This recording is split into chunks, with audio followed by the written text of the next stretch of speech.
Hello movie nerds, welcome back to the show.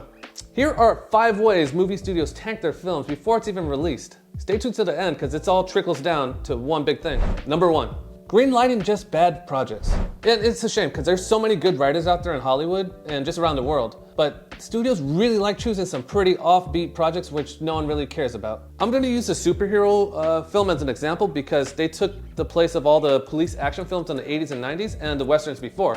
So they're kind of like the new blueprint. Everything's a superhero film.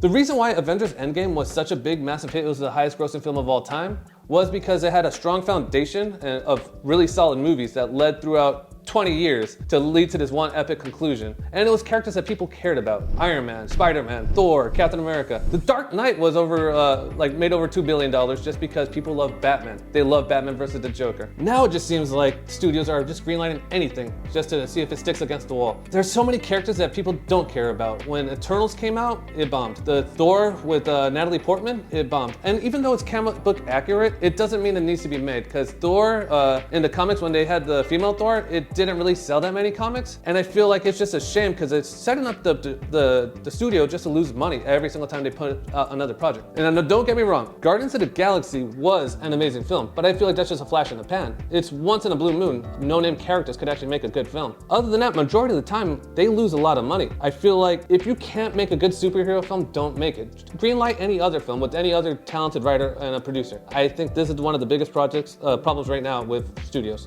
These ones lost a lot of money. The Flash, the last Indiana Jones, nobody saw that. And I love Indiana Jones, it hurts.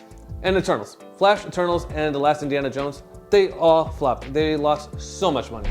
Number 2, hire inexperienced directors just to widen the directing pool. I mean, it's meant for the right reasons, but I feel like it puts a director in a spot that they can't win. It's a no-win situation. Example, Nia DaCosta was hired to direct the Marvels, and at the time, the production budget was $274 million. It was the highest non-Avenger movie ever in production. And she only had one film under her belt, Candyman, which wasn't an action film. It didn't really use that much special effects. And if you look at all the Avengers films, all of them are CGI heavy. And I feel like a lot of the time, an experienced director is gonna just crumble under all of this pressure. And if you look at the graphics in these movies, horrible. You're throwing them out there like in the frying pan, and I just feel like it's a disservice to the actual director. If you want a director to be doing action films, make sure they have a couple low-budget action films that lead the way, instead of just saying, here is the most expensive film that Disney has ever produced that's not the Avengers. Go have fun, because I think it just really is gonna set you up just to fail. Number 3, studio interference. This happens when the head of the studio just tries to dive in at the last minute and try to go save a project, or even when the project's in the infancy stage where they just want to throw out these crazy ideas. I feel like when you hire a creative to do a film, you gotta at least trust them to do their vision. A lot of the time with bad test screenings, which leads to all the other ones of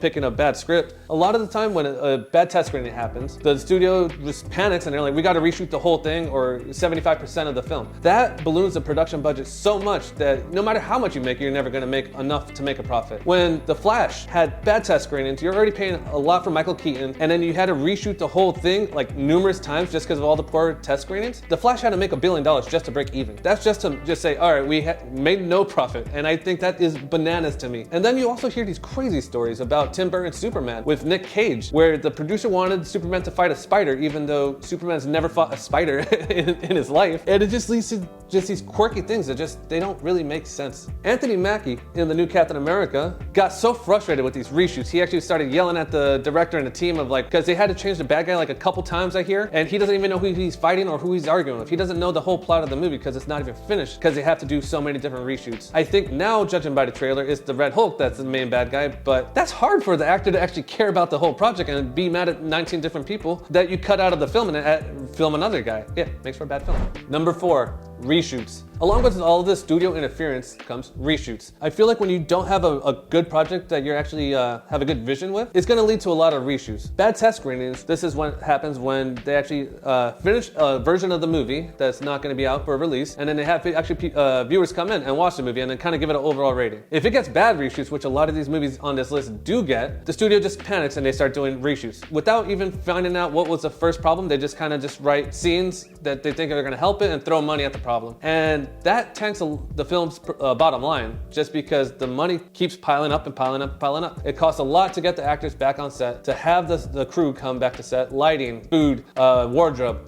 adds on. There's a reason why films cost this much money to make. But if you have to reshoot 75 or 80% of the film, like in The Flash, or Captain America that's coming out later on this year, or Indiana Jones and a Dial of Destiny, it adds so much weight that it's already killing the film before it even released, because it's gonna have to make up all of that. If you look at a production budget and it's like 250 million, you're gonna at least have to double or triple, like probably a little bit over double, just to go have the advertising budget too added to it. So if you keep blowing up the production budget and then you try to recoup on all the, it starts getting embarrassing on how you're gonna make money off of these projects, and that's why a lot of these things fail. Number 5, actors and creatives that are not passionate about the source material. Real nerds like me could tell if you actually care about this project and you read the books or the comics, or you don't, or you're just getting a paycheck. So the head writer for She-Hulk said that she never pictured herself doing a courtroom drama, which that's what they were going for with the show, where I'm like, She-Hulk takes place in a courtroom. You should at least be somewhat passionate about trying to learn from it. I can't do anything with court, so I would never try to even write a spec script off of that. And then you also have Rachel Zegler, the new Snow White, that said she watched cartoon a long time ago and hated it. And she's supposed to be the face of this movie.